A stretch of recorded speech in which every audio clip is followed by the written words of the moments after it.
Assalamualaikum warahmatullahi wabarakatuh. Salam sejahtera bagi kita semua. Di masa pandemi ini, semoga kita semua tetap waspada dan menjaga selalu kesehatan sesuai protokol kesehatan yang dianjurkan. Video pembelajaran ini berjudul Metode Membaca Puisi untuk Peserta Didik dengan Hambatan Penglihatan Berat. Peserta didik dengan hambatan penglihatan berat membutuhkan pendidikan dengan cara yang berbeda dengan anak lainnya. Beberapa metode dan cara pembelajaran yang konvensional tidak dapat diterapkan ketika berhadapan dengan peserta didik dengan hambatan penglihatan berat.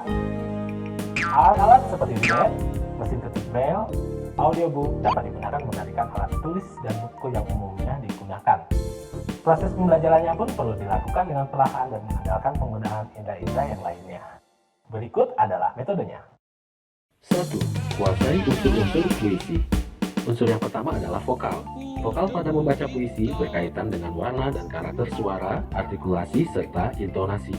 Warna suara manusia berbeda-beda, bisa dikelompokkan sesuai genrenya, laki-laki, perempuan, atau suara anak-anak. Bisa dikelompokkan menjadi jenis suara sopran, alto, tenor, atau bass. Pada pembacaan puisi, sebaiknya membentuk suara yang menghasilkan karakter bulat, sehingga suara terdengar lebih merdu didengar para penonton.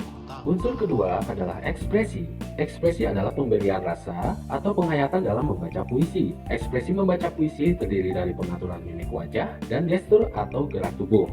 Mimik adalah ungkapan rasa pada wajah. Mimik wajah harus mengikuti makna kata per kata naskah puisi. Jika makna yang tertangkap adalah sedih, maka mimik wajah harus mengikuti sedih. Sedangkan gestur merupakan ungkapan rasa pada gerak tubuh, sehingga mempertegas maksud dari ungkapan kata serta mimik yang kita tampilkan. Metode kedua adalah interpretasi dan bedah puisi.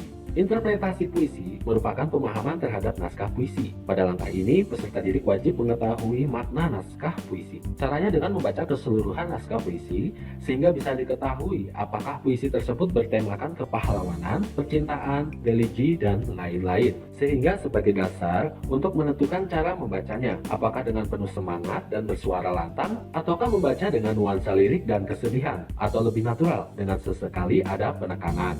Bedah puisi dimaksudkan untuk menganalisis kata per kata dari puisi. Bisa dilakukan dengan cara memberikan tanda pada kata-kata puisi yang kita baca. Hal ini akan memudahkan kita dalam bagaimana mengucapkan puisi, sehingga akan terdengar lebih baik dan benar.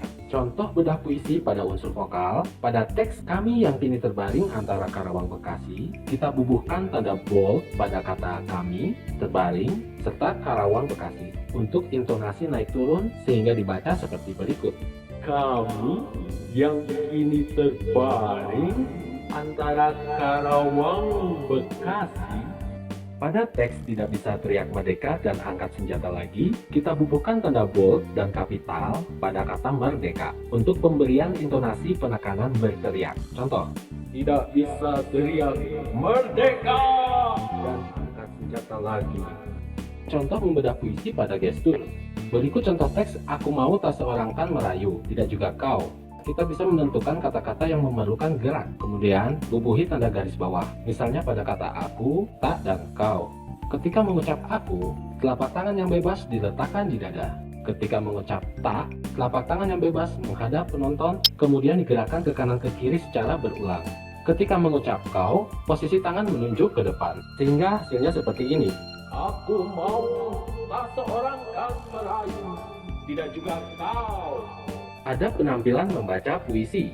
Pertama, penampilan harus berpakaian rapi dan sopan. Sebelum membaca hendaknya menyapa dan memberi hormat penonton, dan tak lupa untuk selalu tersenyum. Kedua, posisi tubuh lurus ke depan menghadap penonton, badan tegak, salah satu tangan membaca tulisan braille dengan bantuan media stand partitur atau yang sejenis, tangan yang bebas melakukan gestur. Ketiga, gerak tubuh sebaiknya minimalis. Kaki tidak dianjurkan bergerak melangkah ke kanan ke kiri, karena akan mengakibatkan pergeseran atau perubahan angle view terhadap penonton.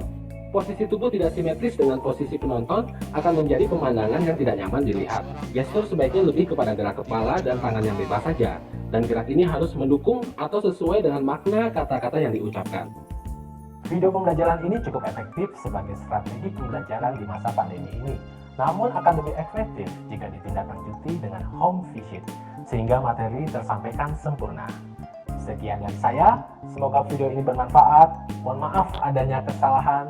Terima kasih. Wassalamualaikum warahmatullahi wabarakatuh.